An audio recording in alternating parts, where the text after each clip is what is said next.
This is the story of a whiskey, and it starts about 3 months ago, where I get a phone call from Johnnie Walker, and they say, hey, we're working on this little secret thing, and can you come to Edinburgh next week and be a part of it? And I was like, yes I can.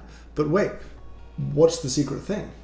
And they're like, well, we have this thing called Blender's Batch. It's small runs of stuff, it's a little bit experimental, and we're working on one, and we're about to release it, and it's called Johnnie Walker Blender's Batch Espresso Roast.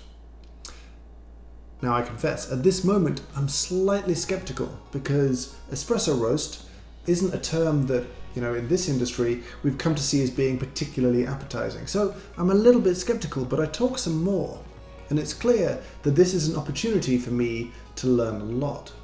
So next week, I jump on a flight, I go to Edinburgh, and the next morning I meet up with everyone else there, and there's quite a big crew. It's not just me, there's a team of 8 or 9 bartenders from around the world there. There's a chef, there's the blending team from Johnnie Walker, so it's kind of a big group. And the first thing they do is that they take us to a small distillery called Glenkinchie. Now this is my first distillery visit, and to be honest, it kind of blows my mind. I hadn't realized just how much whiskey has in common with coffee. Be it preparation of your raw materials through heat, be it grinding it and the importance of grind profile and extraction. Obviously things change once you start to ferment stuff and distill it, but I'm kind of fascinated by the crossover between the two industries. It blew my mind to see the kind of grinders they had, to see the Rotap sieves there to measure grind distribution. So we see how that fermented liquid then gets distilled and then goes into barrel aging. And this to me is incredibly exciting. It's new, and I feel like I've got so much I can take away from this. Plus the facility is kind of amazing. And then we jump on a bus and we drive quite a long way to a big facility they have called Leven.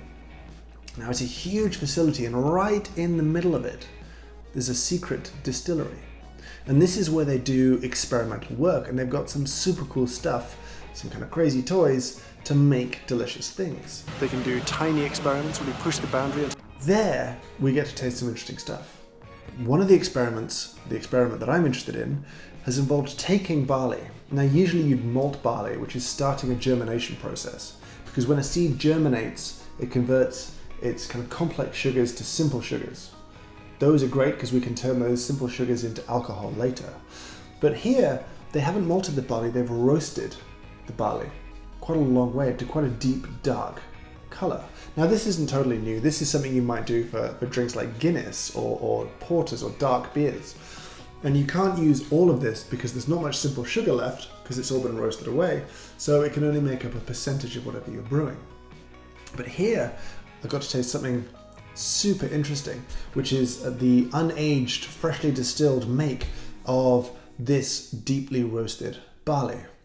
Then that evening we go to dinner, but before we go to dinner, we do a little tasting. And for me, this was a tasting around blending, which for me was fascinating because blending isn't fashionable in coffee anymore. It's very necessary in whiskey and it has a long, long tradition, and it's kind of interesting to see someone else's approach to blending a whiskey. The next morning, everyone goes to a restaurant, and quite early in the day, we sit down and we get to taste these 2 whiskeys. Now, one of them is actually a whiskey aged in a rum cask, and there's a chef there who specializes in Caribbean food, who prepares some super delicious things to inspire the bartenders. I do something a little different. I'm kind of there to talk about the development of flavor through roasting, and so we do a pretty simple cupping from green to roasted, talking about the development of flavor, of sweetness, of acidity, of bitterness, and see how they can maybe take that information and apply it back to what they're doing, and also maybe trigger some ideas for the bartenders. But I'll be honest, these were incredibly talented bartenders from around the world, and the best bit of my day was that the afternoon was them let loose with these spirits and a ton of ingredients just to create some drinks. And I got to stand around and watch this happen and then taste the drinks. And I couldn't really talk about this whole experience. I flew home that night, unable to bring a bottle back with me. It's been a secret little project up until now. So now it's available. It's out. I can talk about it. I can talk about this experience that I had that kind of blew my mind. You can go and buy this whiskey and drink it. And you might ask, how does it taste? Well, one more quick confession. I don't drink a ton of Scotch whiskey. I like it. I don't love peaty whiskies. I just can't get down with the smoke. I tend to drink a lot of whiskey and mixed drinks, and so I end up drinking a lot of American whiskey.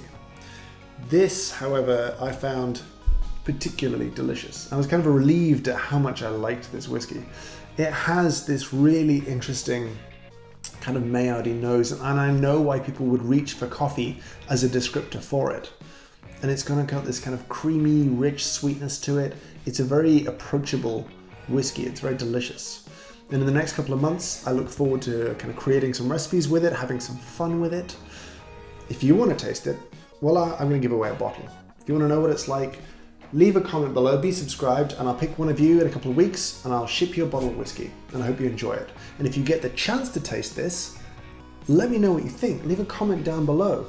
This kind of blew my mind, and I think from the conversations I had, it was the beginning of a little journey at Johnnie Walker for that blending team to experiment more with flavor development through roast.